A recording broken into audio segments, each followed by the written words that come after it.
To the channel. Today we're going to be talking about the full moon in Leo happening on February 12th, 2025. And just to start off, let's go ahead and talk about the degree that this full moon will be happening on, which is the 24th degree. The sun in Aquarius for the 24th degree talks about wisdom, teaching, and understanding. And being that the sun is conjunct Mercury, which we'll talk more about in a minute, but also being that it's in an air sign of Aquarius, this wisdom and understanding is going to revolve around innovation and probably technology, which we'll get more into later as well.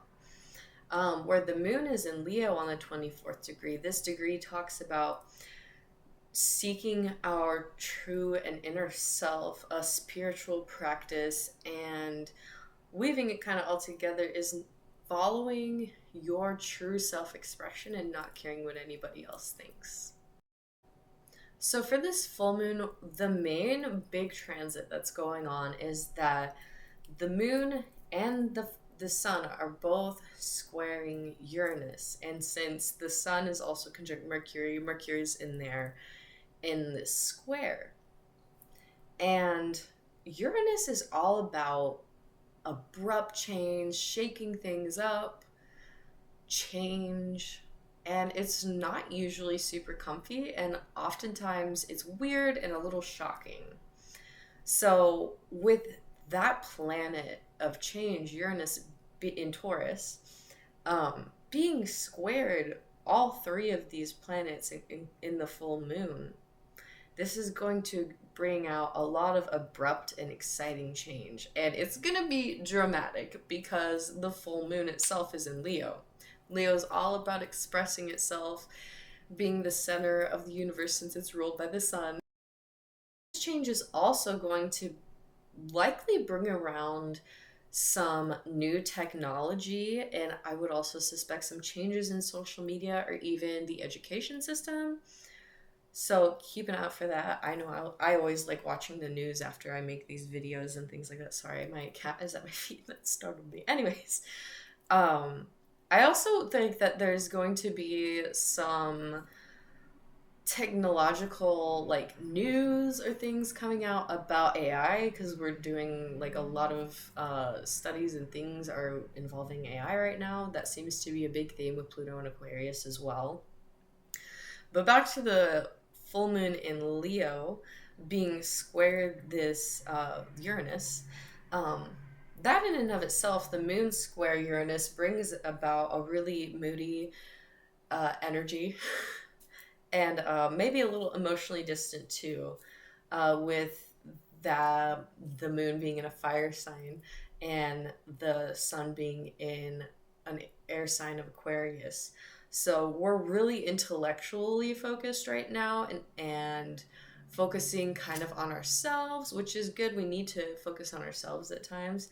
Collectively, this could be changes enacted for or in the name of like innovation and humanity, but it might seem a little like an emotionless decision possibly that's being made or changes, things like that. I know there's just a lot going on in the world right now, and before making my notes before I made this video, I was like, this is gonna be a big one. I really kind of, I my eyes are gonna be glued to the news to see what technology is gonna be changing, if there's anything going on in the education system. I know there's a lot of talk about a lot of things, especially here in the states where I am.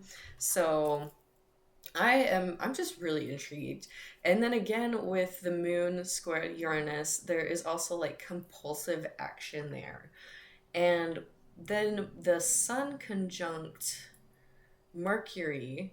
Now, this conjunction is really great. This happens on the 9th, is the peak of this conjunction, is an illumination of wisdom and knowledge. So I know that President Trump said that he was going to unveil or publicly make public the files of JFK, RFK, and MLK. So that's something that is kind of interesting that I'm just throwing out there as something to look out for. So, with this conjunction with the sun and Mercury opposing the moon, there's also going to be a heightened sense of communication. This is a great time for negotiations, talking with people, meeting new people, being social, having intellectual and mentally stimulating conversations and things like that. Um, but yeah, so that's like the my what I put down in my notes for this full moon that is squaring Uranus. It's just gonna be really dramatic, exciting, intellectual, technological change. So, and some illumination of some hidden secrets. So, I mean, I don't know.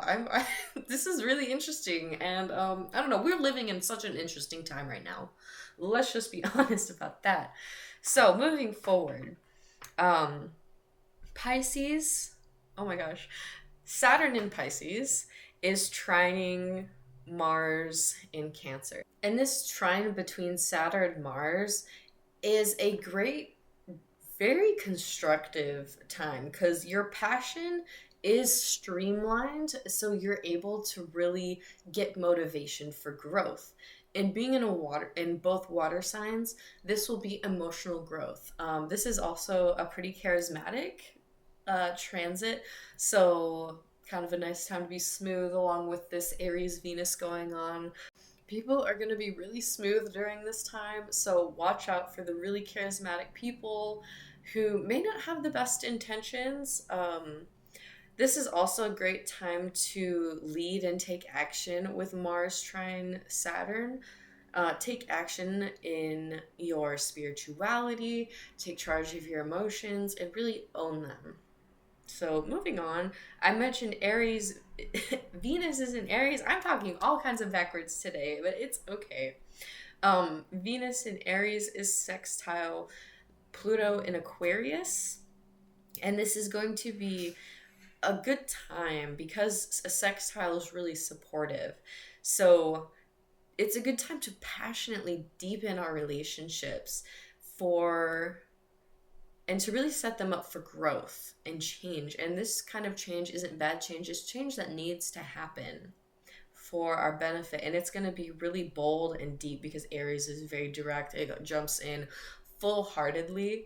And Aquarius is really intellectual and a little goofy, a little weird. I mean, when Aquarius is trying to say that they are like super serious, my Aquarius moon just giggles. Anyways, this is also a great time to be super creative. Let yourself be bold in how you express yourself. Um, Aries, Venus, and then we have the Leo moon. It's a great time to collaborate, especially with this um, Sun conjunct Mercury. This is just a great time to really get collaborative, get involved with other people, but also see how you're an individual amongst everybody. I think with all of this Pisces right now, it's really hard to get lost in the water or like the ocean. I don't know, I kind of think of Pisces as a mist sometimes, but ultimately it's just a really vast amount of water. And Pisces generally just go with the flow. So with all this Pisces energy coming up, because we are coming up on Pisces season.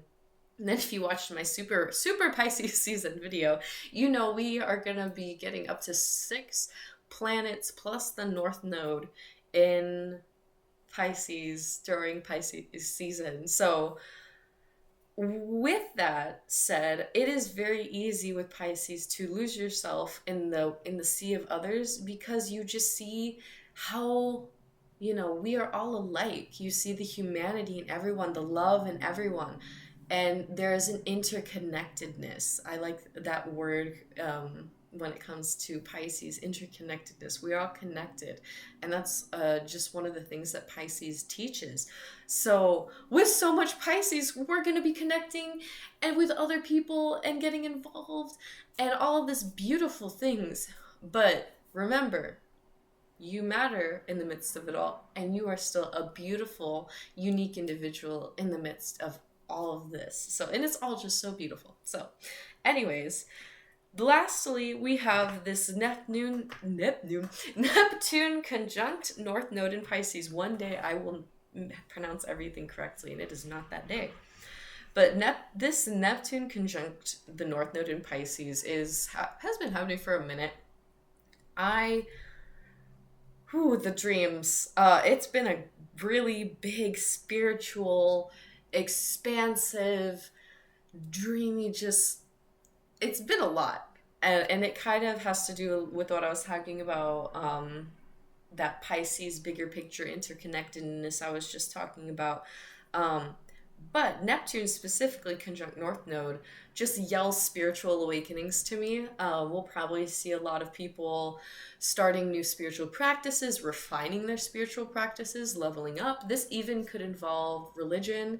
Pisces also rules over organized religions, not just spirituality or paganism, etc. Um, this is during this time that Neptune is conjunct the North Node. Dreams are going to be so crazy, and they may be all over the place.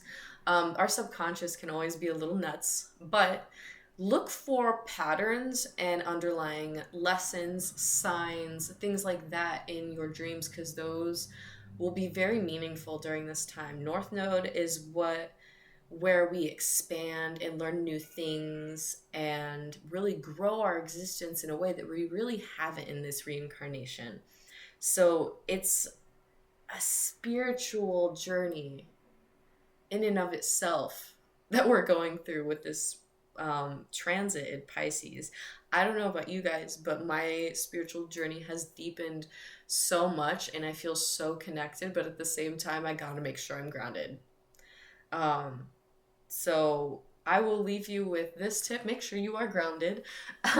Like if you can't necessarily get on grass, because also that's not everyone's favorite way of grounding, do grounding movements like stretching or yoga if you enjoy that, breath work, drink some tea, take a hot bath or even a cold shower, something like that. Just do things to get into your body.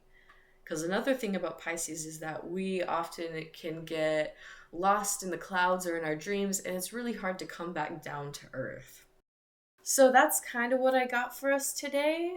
I'm pretty excited for this Leo full moon. As intense as I think it's going to be, I think it's also going to be equally as good. Change is not always a bad thing. Well, it can be scary, and for a lot of us in the States right now, it is a little scary. So please be safe. Stay connected with your friends, that interconnectedness, but also remember who you are and that you do matter in all of this. And I don't know, just so excited, guys. All right, I'll see you next time. Please, if you enjoyed the video, I would love it if you would hit the thumbs up button. And if you want to see more videos like this from me, hit the follow. And if you want to tell me a little bit about your experience with the astrology that's been going on lately, please drop a comment down below.